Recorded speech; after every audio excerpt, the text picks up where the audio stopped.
உங்கள யாராவது ஏதாவது சொன்னா, அதையே நெனச்சுட்டு லைஃப்ல சரியா ஃபோக்கஸ் பண்ண முடியலையா? இதிலிருந்து எப்படி வெளிய வரலாம்னு பார்க்கலாம் வாங்க. ஒரு நண்பர் என்கிட்ட வந்தாரு. யாரோ என்ன பத்தி ஒரு கமெண்ட் சொன்னாங்க. அது என் மனச விட்டு போகவே இல்லன்னு சொன்னாரு.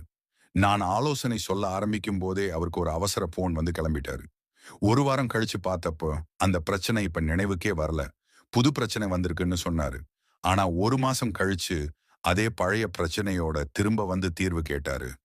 நான் நினைவுபடுத்தினேன். நீங்களே அதற்கான சொல்யூஷனை சொல்லிட்டீங்கன்னு. அவரு எப்படின்னு ஆச்சரியமா கேட்டாரு.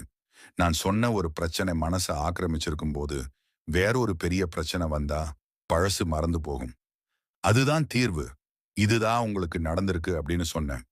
ஆமாங்க. மனச வேற இம்பார்ட்டன்ட் விஷயத்துல எங்கேஜ் பண்ணும்போது, டிஸ்டர்பிங் தாட்ஸ் தானா மறைஞ்சிடும். கமெண்ட்ல சொல்லுங்க. உங்கள தொந்தரவு செய்யும் எண்ணங்கள எப்படி ஓவர்கம் பண்றீங்கன்னு?